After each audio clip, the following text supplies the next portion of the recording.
Hi friends, എല്ലാവർക്കും recipes by രേവതിയുടെ ഒരു പുതിയ എപ്പിസോഡിലേക്ക് സ്വാഗതം. ഇന്ന് വന്നിരിക്കുന്നത് അരിപ്പൊടി ഉപയോഗിച്ച് വളരെ എളുപ്പത്തിൽ തയ്യാറാക്കിയെടുക്കാൻ വേണ്ടി പറ്റുന്ന നല്ലൊരു 4 മണി പലഹാരത്തിൻ്റെ റെസിപ്പിയുമായിട്ടാണ്. ആവിയിൽ വേവിച്ചെടുത്ത് വളരെ കുറഞ്ഞ എണ്ണയിൽ കുറച്ച് സമയത്തിനുള്ളിൽ തയ്യാറാക്കിയെടുക്കാൻ വേണ്ടി പറ്റുന്ന നല്ല സോഫ്റ്റ് ആയിട്ടുള്ള ഒരു പലഹാരമാണ്. കുട്ടികളുടെ സ്നാക്സ് ബോക്സിൽ കൊടുത്തുവിടാനായാലും നോമ്പുതുറ സമയത്ത് കഴിക്കാനായാലും ഒക്കെ പെർഫെക്റ്റ് ആയിട്ടുള്ള ഈ ഒരു പലഹാരം എങ്ങനെയാണ് ഉണ്ടാക്കുന്നത് നമുക്ക് നോക്കിയിട്ട് വരാം.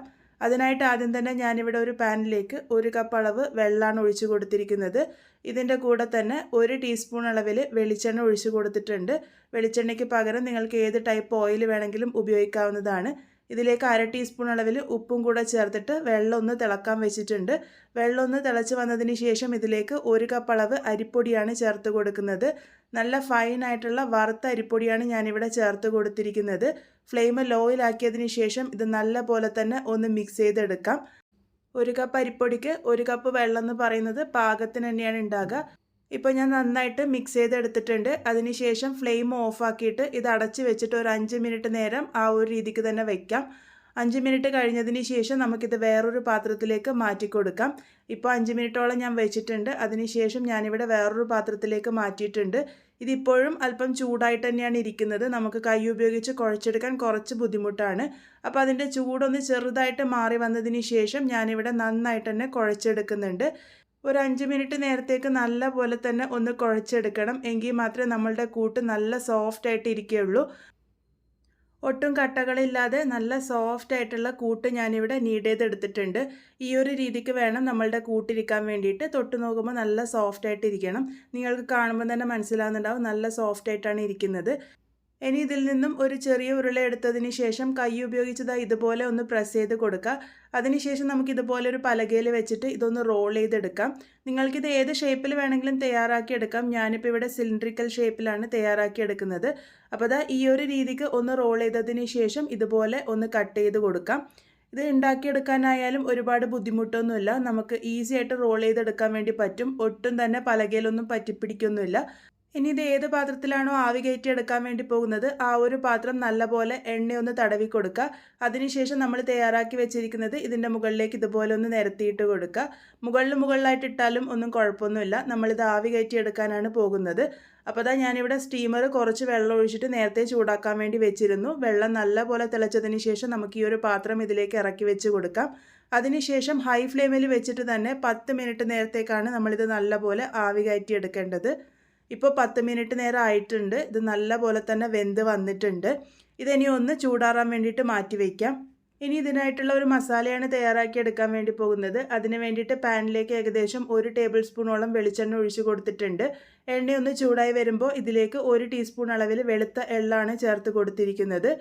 എള്ള് ഒന്ന് ചെറുതായിട്ട് ചൂടാക്കി എടുക്കണം. ഒരുപാട് കരിയാതെ ശ്രദ്ധിക്കണം. അപ്പോൾ ഇതുപോലെ ഒന്ന് സോട്ട് ചെയ്തെടുത്തതിന് ശേഷം ഇതിലേക്ക് വെളുത്തുള്ളിയാണ് ഇട്ട് കൊടുത്തിരിക്കുന്നത്. ഒരു 4-5 വെളുത്തുള്ളി ഒന്ന് ചെറുതായിട്ട് അരിഞ്ഞതാണ് ഞാനിവിടെ ചേർത്ത് കൊടുത്തിരിക്കുന്നത്.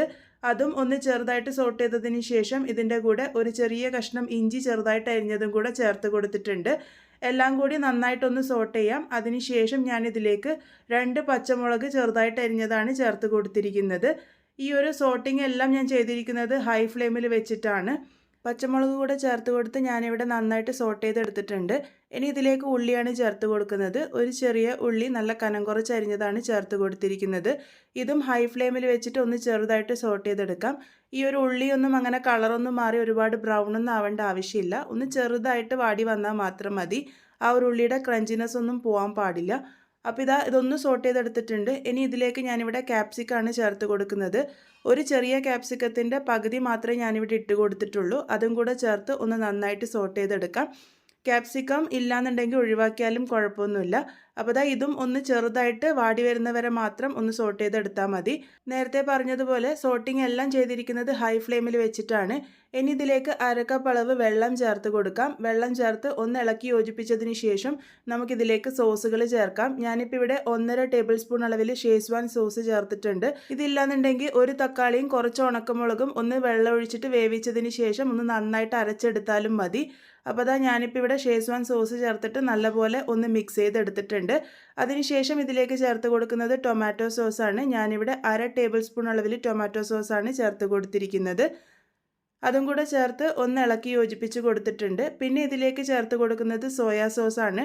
ഡാർക്കായിട്ടുള്ള സോയാ സോസാണ് ചേർത്തിരിക്കുന്നത്. 1/2 ടീസ്പൂണോളം ചേർത്തിട്ടുണ്ട്. ഇനി ഇതിലേക്ക് 1/2 ടീസ്പൂൺ അളവിൽ കാശ്മീരി ചില്ലി പൗഡറാണ് ചേർത്ത് കൊടുത്തിരിക്കുന്നത്. അതുപോലെ തന്നെ 1 ടീസ്പൂൺ അളവിൽ പഞ്ചസാരയും കൂടെ ചേർത്ത് ഒന്ന് നല്ലപോലെ ഇളക്കി യോജിപ്പിച്ച് കൊടുക്കാം. ഇനി ഇതിലേക്ക് ആവശ്യത്തിന് ഉപ്പാണ് ചേർത്ത് കൊടുക്കേണ്ടത്. ഉപ്പ് ചേർത്ത് കൊടുക്കുമ്പോൾ നമ്മൾ ശ്രദ്ധിച്ച് ചേർത്ത് കൊടുക്കണം. നമ്മൾ ചേർത്ത് കൊടുത്ത സോസിലൊക്കെ ചെറുതായിട്ട് ഉപ്പുണ്ടാകും. അപ്പോൾ അത് മനസ്സിൽ കണ്ടിട്ട് വേണം ഉപ്പ് ചേർത്ത് കൊടുക്കാൻ വേണ്ടിയിട്ട്. അതുപോലെ തന്നെ ഒരു 1/4 ടീസ്പൂണിൻ്റെ പകുതി അളവ് കുരുമുളക് പൊടി കൂടെ ചേർത്ത് കൊടുത്തിട്ടുണ്ട്. എല്ലാം കൂടെ ഒന്ന് നന്നായിട്ട് മിക്സ് ചെയ്തെടുക്കാം. ഈ ഒരു സമയത്ത് നിങ്ങൾ ഉപ്പ് ചെക്ക് ചെയ്തോളൂ. ഉപ്പ് കുറവായിട്ട് തോന്നുന്നുണ്ടെങ്കിൽ മാത്രം ഇട്ട് കൊടുത്താൽ മതി.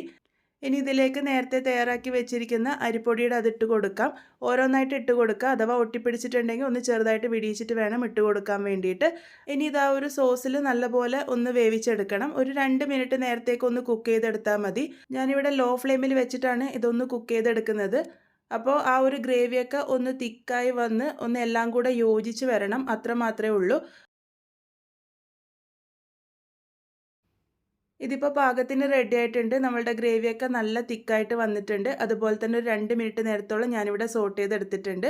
ഇനി ഇത് സെർവ് ചെയ്യാം. നല്ല ചൂടോട് കൂടിയിട്ട് തന്നെ സെർവ് ചെയ്യുക. ഇതിൻ്റെ മുകളിലേക്കായിട്ട് ഞാൻ കുറച്ച് വെളുത്ത എള്ളും കുറച്ച് മല്ലിയില ചെറുതായിട്ട് അരിഞ്ഞതും കൂടെ ചേർത്ത് കൊടുത്തിട്ടുണ്ട്. വളരെ സിമ്പിളായിട്ട് തയ്യാറാക്കി എടുക്കാൻ വേണ്ടി പറ്റുന്ന നമ്മളുടെ പലഹാരം ഇവിടെ റെഡി ആയിട്ടുണ്ട്. നല്ല സോഫ്റ്റ് ആയിട്ടാണ് നമ്മളുടെ അരിപ്പൊടിയുടെ ആ ഒരു കൂട്ടിരിക്കുക. അതുപോലെ തന്നെ ആ ഒരു സോസും കൂടെ വരുമ്പോൾ ഇതിൻ്റെ രുചി ഒന്നും കൂടെ കൂടും. വൈകുന്നേരം ചൂട് ചായക്കൊപ്പം കഴിക്കാനായാലും കുട്ടികളുടെ സ്നാക്സ് ബോക്സിൽ കൊടുത്തു വിടാനായാലും ഒക്കെ പെർഫെക്റ്റ് ആയിട്ടുള്ള ഒരു റെസിപ്പിയാണ്. അപ്പോൾ എല്ലാവരും എന്തായാലും ട്രൈ ചെയ്ത് നോക്കുക. ട്രൈ ചെയ്തതിന് ശേഷം ഫീഡ്ബാക്സ് ഒക്കെ പറയാൻ വേണ്ടി മറക്കരുത്. അതുപോലെ തന്നെ ഞാനിടുന്ന വീഡിയോസ് നിങ്ങൾക്ക് ഇഷ്ടമാവുന്നുണ്ടെങ്കിൽ ലൈക്ക് ചെയ്യാനും ഷെയർ ചെയ്യാനും സബ്സ്ക്രൈബ് ചെയ്യാനും ഒന്നും മറന്നു പോവല്ലേ. വീണ്ടും ഒരു നല്ല റെസിപ്പിയുമായി കാണാം.